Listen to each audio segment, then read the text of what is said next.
গাছ থেকে আম পেড়ে মোরব্বা বানানো হলো। হ্যালো ফ্রেন্ডস, আসসালামু আলাইকুম, কেমন আছেন সবাই? তো কিভাবে মোরব্বাটা বানানো হবে সেটাই আপনাদের সাথে আজকে শেয়ার করব। তো ভিডিওটা একবারে সকাল থেকেই শুরু করলাম, মানে চলে গিয়েছি আমি কলেজে। তো এখন আবার একটু মহিলা হলের দিকে আমি গিয়েছিলাম, মানে আমার বাকি ফ্রেন্ডদের সাথে দেখা করার জন্য। প্লাস তারপর আমি এখানে মানে ক্লাস করতে চলে এসেছি চারতলায়। কিন্তু এত সুন্দর বৃষ্টি হয়েছিল যা বলার মতো নয়। কিন্তু দেখুন, দেখে মনেই হবে না যে এরকম বৃষ্টি হয়েছে, মানে এই সুন্দরভাবে রাস্তাঘাট শুকিয়ে গেছে। আর এই যে আমাদের ঐতিহ্যবাহী রাস্তা, মানে চিনি না এমন কেউ নাই। চৌমাথার এই রোডটা এতটা বাজে যা বলার মতো নয়। মানে আপনি অনায়াসে চাইলে এখানে মাছ চাষ করতে পারবেন, এটা একটা সুবিধাও আছে। তো যাই হোক, একটু মজা করলাম। তো তারপর আমি একেবারে বিকেলবেলা চলে আসলাম ভিডিওর মাঝে। আমি একটু ঘুরে ঘুরে দেখাচ্ছি আপনাদের কি কি আছে আমাদের বাসায়। মানে অনেক ধরনের ফল গাছ আছে, আর এত কিছু তো দেখানো সম্ভব নয়, মানে যতটা সম্ভব হয়েছে সেটাই আমি দেখালাম। তো ওমা, ছাদে উঠে দেখি কি সুন্দর আম পড়ে আছে। মানে আমি এমন একটা মানুষ, মানে আমার খেয়ালই ছিল না যে আসলে হয়তো আম পড়তেও পারে। মানে হঠাৎ গেছি আম পাড়ার জন্য, তো এই যে বিশাল একটা লাঠি দিয়ে আমি আম পারলাম কিছু। বেশ ভালোই লাগছে আমগুলো পারতে, কারণ প্রায় আমার বিয়ের 5 বছর হয়ে গেছে, বাট আমি সত্যি কখনো পারি নাই আম।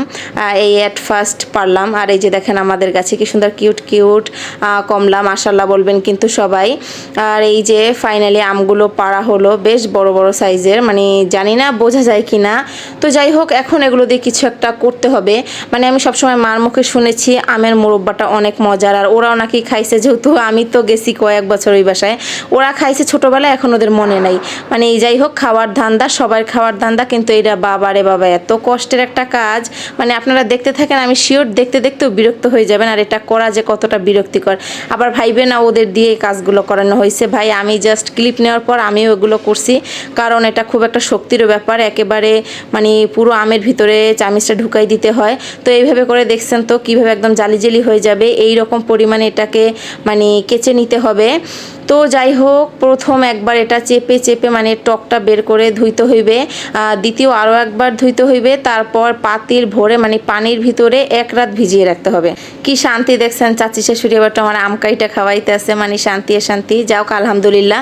তো এই আমগুলো আর কি 1 রাত ভিজিয়ে রাখার পর এখানে খুব শক্তি দিয়ে আর কি পুরো রসটা মানে চিপে চিপে ফেলে দিতে হবে। আর এর পরবর্তী হলো যে কোনো একটা মানে শুকনো ভালো কাপড় দিয়ে এটাকে চিপে চিপে পুরো রসটা মানে বের করে ফেলতে হবে। তো যাই হোক, একেবারে রান্নায় চলে গেলাম। মানে এটা খুবই সিম্পল একটা বিষয়। এখানে একটু পানির ভিতরে কিছু গরম মশলা দেওয়া হয়েছে, আর এই যে দেখুন একেবারে ঢেলে দিছে আমার শাশুড়ি পুরা 1 কেজি চিনি। যাই হোক, এখানে মনে হয় 10-12টা আম ছিল, মানে এতে পুরো 1 কেজি চিনি লাগছে। এটা নাকি আরও চিনি লাগতো। তো যাই হোক, যাদের ডায়াবেটিস তারা একটু বেশি বেশি খাইয়েন। তো যাই হোক, এখানে শিরাটা মানে কিছুক্ষণ জাল করার পর পুরো আমগুলো আমি দিয়ে দিছি। আর মানে পুরোটাই কিন্তু মায়ে করছে, কারণ আমি এটা কখনো খাই নাই। ইনশাল্লাহ নেক্সট টাইম আমি পারবো, মানে দেখাও হলো, শিখাও হলো, আর আপনাদের কাছেও একটু শেয়ার করলাম। তো যাই হোক, এটা মানে কয়েকবার জাল দিয়ে দিয়ে তারপর এটা খেতে হবে, কিন্তু আমাদের তো ধৈর্য আর সয় না। মানে একদিন পরই খেয়ে ফেলছি, এখানে একটু হার্ড হার্ড লাগছে। তো ধন্যবাদ সবাইকে ভিডিওটির সাথে থাকার জন্য।